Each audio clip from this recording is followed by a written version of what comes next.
Bonjour à toutes et à tous, et bienvenue dans ce nouvel épisode de La Lettre Pro, le podcast IA. Je suis Philippe Chapeau, et aujourd'hui nous allons explorer ensemble les dernières actualités du monde de la radio et du podcast. Au programme, nous parlerons de l'événement organisé par l'Arcom, les Assises de la radio, qui se tient aujourd'hui, mardi 18 juin 2024. L'Arcom, ou l'Autorité de régulation de la communication audiovisuelle et numérique, organise aujourd'hui une nouvelle édition des Assises de la radio. Cet événement est une occasion précieuse pour échanger sur les évolutions et les enjeux actuels et futurs du média radio en France. Il est retransmis en direct sur le site de l'Arcom, permettant ainsi à un large public de suivre les débats et les présentations. Le point d'orgue de cette édition sera la présentation du livre blanc de la radio par Hervé Godchaux, membre de l'Arcom et président du groupe de travail Radio et Audio Numérique. Ce livre blanc est un document essentiel qui compile des analyses, des recommandations et des perspectives pour l'avenir de la radio en France. Il est attendu avec beaucoup d'intérêt par les professionnels du secteur. Parmi les intervenants, nous aurons le plaisir d'écouter Basma Bonnefoy, directrice générale adjointe du pôle radio du groupe M6, Pierre Boucard, directeur de SUN, Cécile Chambaudry, représentante de Radio Player, Jean-Paul Dietsch, directeur général adjoint de l'ACPM, et Justine Guéraert, responsable des partenariats stratégiques à la direction du numérique de Radio France. Ces experts partageront leur vision sur les évolutions dans la diffusion et l'écoute de la radio. Un autre sujet clé de ces assises sera le DAB+, la technologie de diffusion numérique qui représente l'avenir de la radio. Plusieurs professionnels se réuniront pour discuter des moyens d'assurer durablement le succès du DAB+. Parmi eux, Charles-Emmanuel Bon, secrétaire général de Radio France et président de l'association Ensemble pour le DAB+, Emmanuel Le Goff, directrice de la radiomédiamétrie, Alain Liberty, directeur général des radios musicales de Lagardère, Florence Filbert, directrice générale des médias et des industries culturelles, et Christophe Schalk, président du CIRTI et de Top Music. Enfin, un focus sera mis sur le marketing du DAB+, avec la participation d'Eric Adelbrecht, administrateur délégué de maradio.be, et Jacqueline Bierhorst, présidente du World DAB. Ils discuteront des stratégies marketing pour promouvoir cette technologie auprès du public et des professionnels de la radio. Les radios du collectif des radios libres d'Occitanie, ou CRLO, expriment aujourd'hui leurs profondes inquiétudes face à la possible arrivée de l'extrême droite au pouvoir en France. Dans une déclaration commune, les membres du CRLO appellent à un sursaut citoyen pour faire barrage à ces partis politiques. Ils reconnaissent que ces partis, bien que légaux, représentent, selon eux, une menace pour la démocratie, et plus spécifiquement, pour la liberté de la presse. Le CRLO, qui regroupe plusieurs radios libres de la région Occitanie, se mobilise ainsi contre ce qu'il perçoit comme un danger imminent.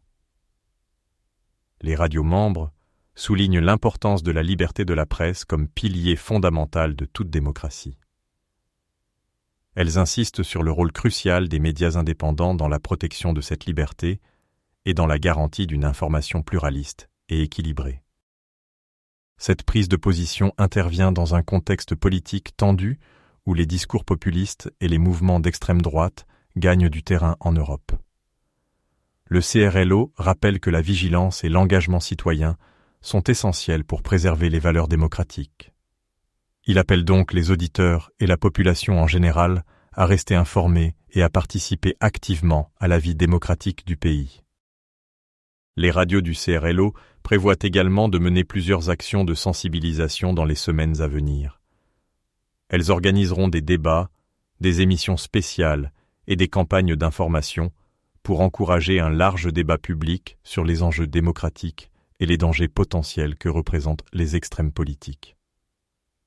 Ces initiatives visent à mobiliser les citoyens et à renforcer leur engagement en faveur de la démocratie et de la liberté de la presse. TF1 diffusera les Energy Music Awards jusqu'en 2026, rédigé par Brulatour le mardi 18 juin 2024 à 07:05, modifié le mardi 18 juin 2024 à 07:05. La nouvelle et 26e édition des Energy Music Awards aura lieu le vendredi 1er novembre sur RFT1 et Énergie à 21h, 10 en direct du Palais des Festivals et des Congrès de Cannes. Énergie, TF1 et la mairie de Cannes annoncent, par ailleurs, le renouvellement de leur partenariat pour 2 années supplémentaires et l'organisation à Cannes des Energy Music Awards 2025 et 2026. À l'occasion de cette nouvelle édition, les Energy Music Awards vont se réinventer et réserver aux spectateurs et téléspectateurs de nombreuses surprises et nouveautés pour cet événement d'envergure, précise un communiqué. Lancée en janvier 2000, la cérémonie est devenue un rendez-vous incontournable pour les artistes français et internationaux et est considérée aujourd'hui comme l'un des plus grands événements musicaux au monde.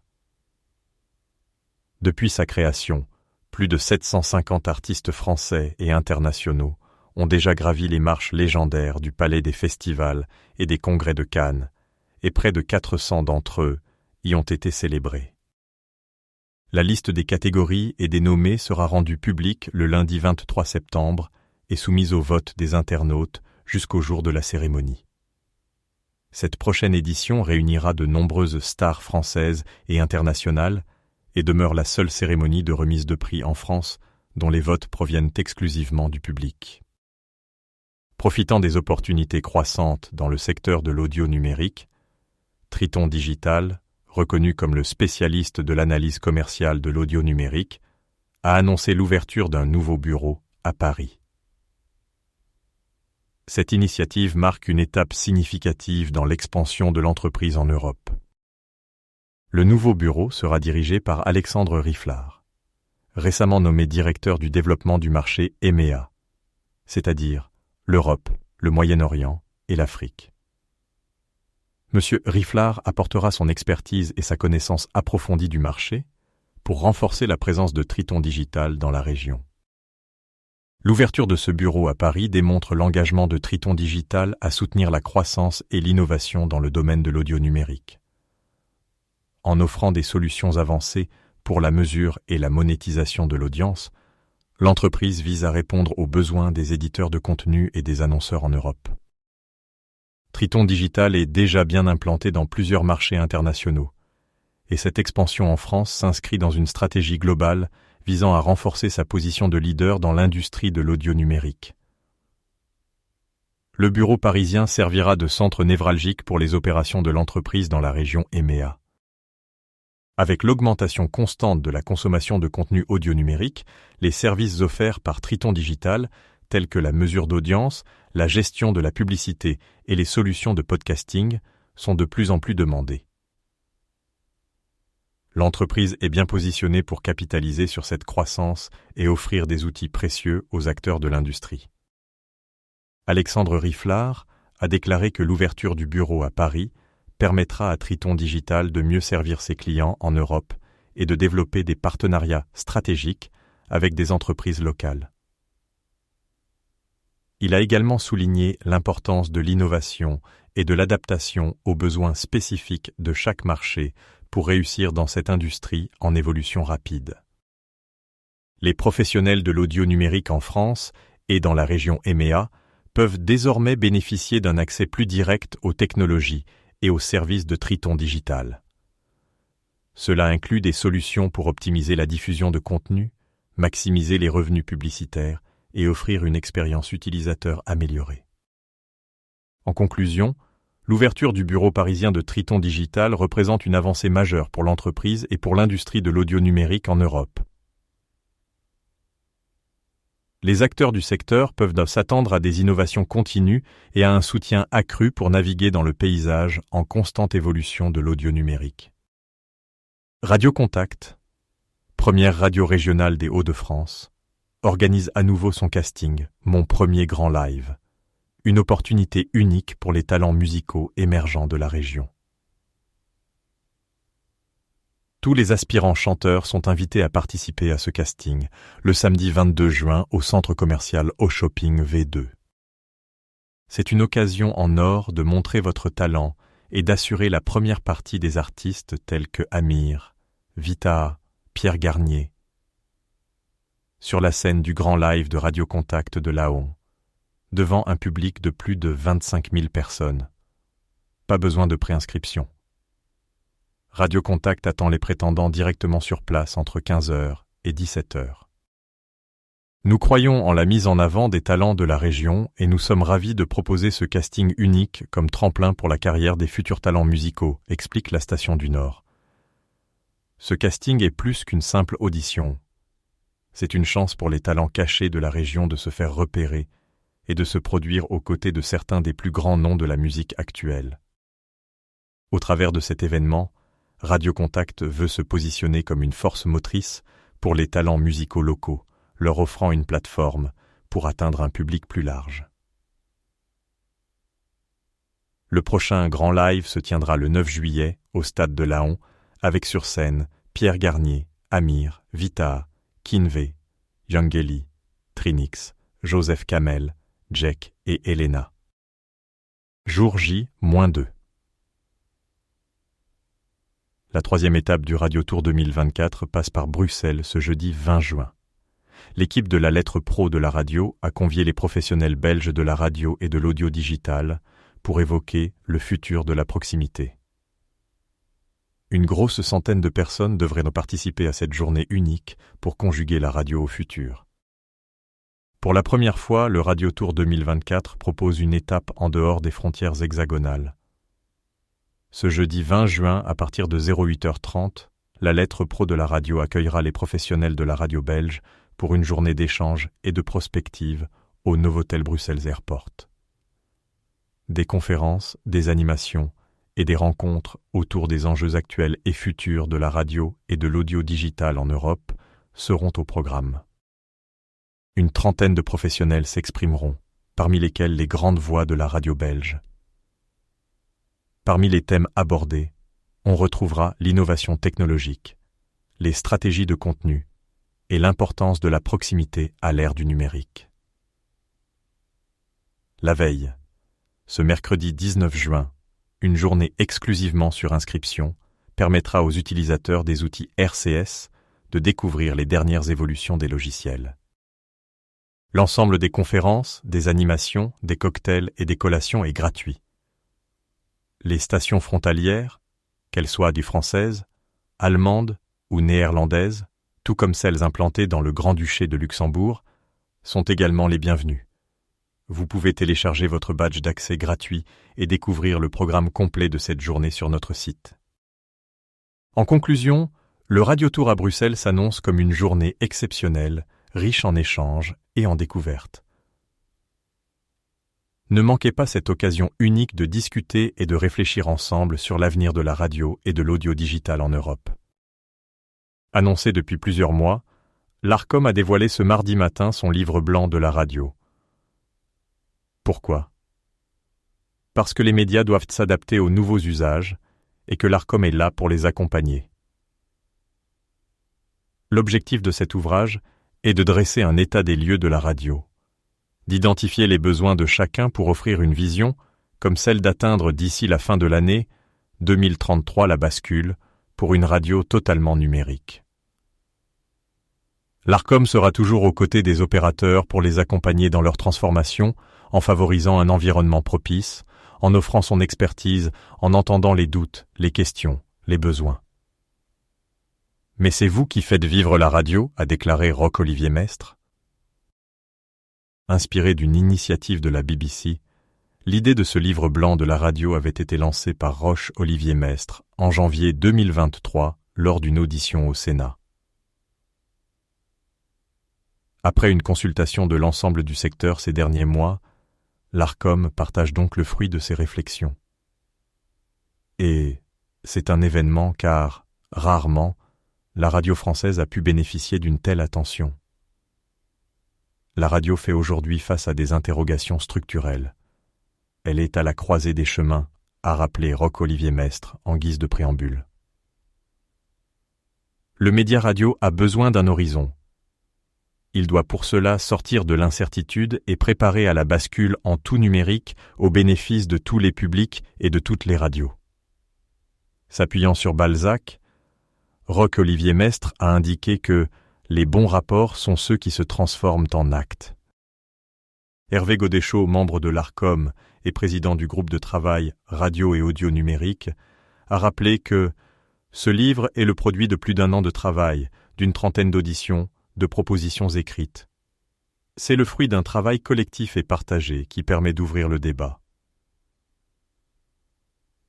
Si ce livre blanc de la radio dresse un état des lieux, il permet aussi de comparer les différents marchés en Europe et d'envisager l'avenir de la diffusion de la radio.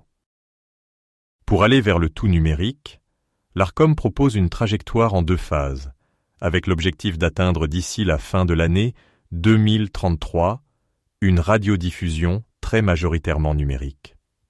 La phase 1, dite de préparation, 2024 à 2027, vise à la constitution d'un écosystème de la radio équilibré, dans un environnement législatif et technologique qui permettra de poursuivre dans de bonnes conditions sa numérisation. La phase 2, dite de migration, 2028 à 2033, vise à l'achèvement de la transition vers un modèle de radiodiffusion numérique 6 ans après la phase de préparation et 9 ans après la publication du livre blanc en 2024. Chacune des préconisations de l'ARCOM identifie les acteurs compétents ainsi que les vecteurs juridiques qui pourraient être nécessaires à sa mise en œuvre. La plupart de ces actions sont interdépendantes et devront être accomplies de manière coordonnée. En 2033, la radio sera totalement numérique en France. C'est presque la fin d'une époque pour la modulation de fréquences.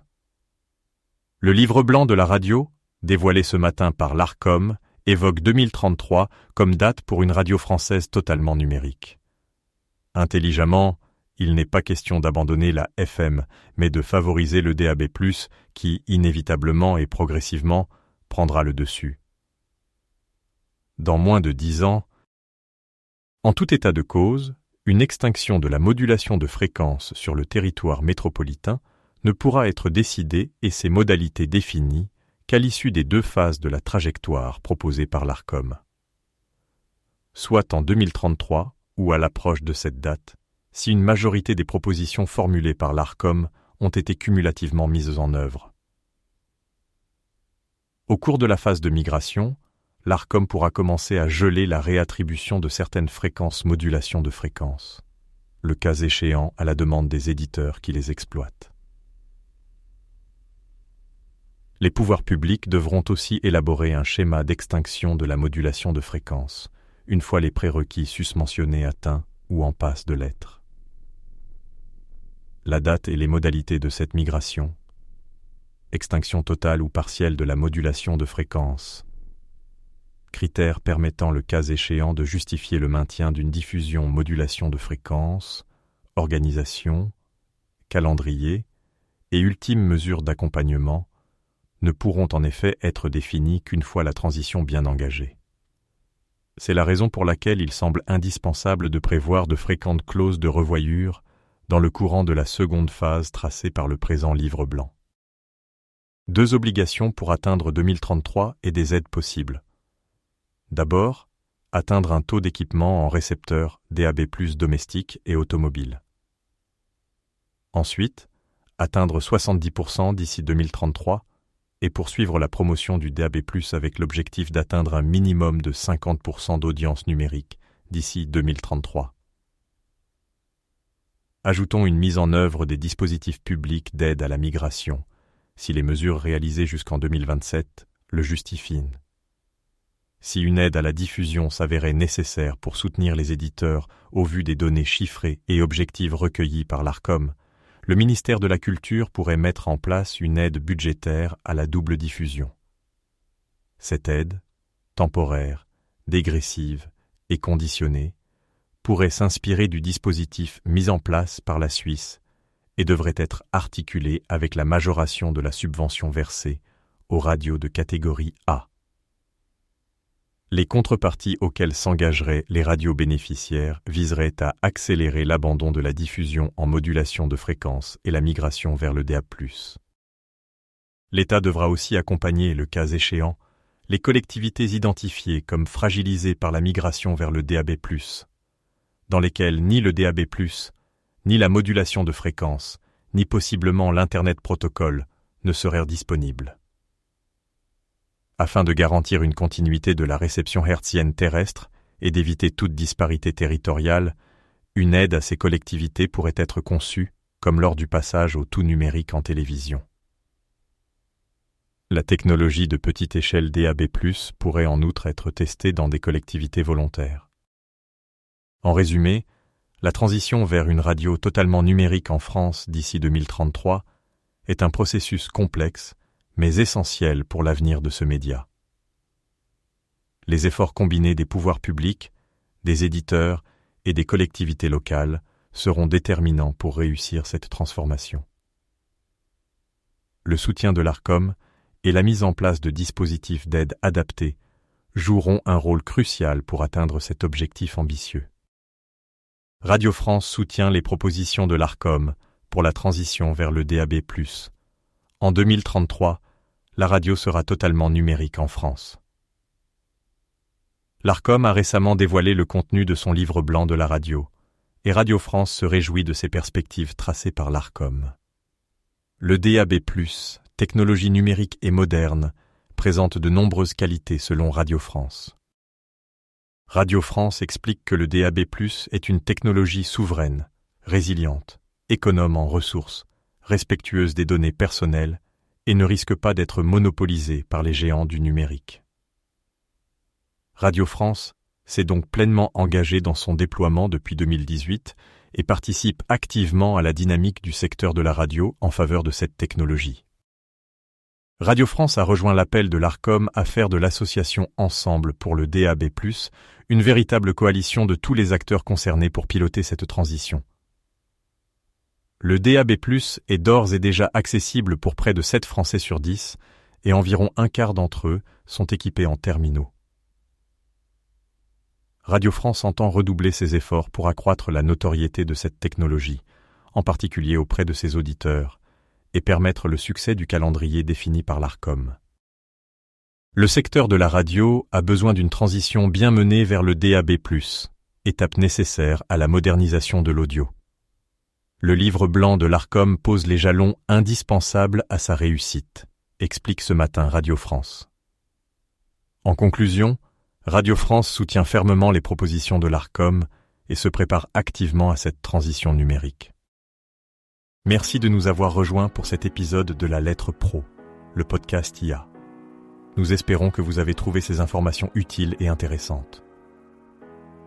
Je suis Philippe Chapeau et je vous donne rendez-vous demain pour un nouvel épisode avec plus d'actualités sur le monde de la radio et du podcast. Passez une excellente soirée et à demain.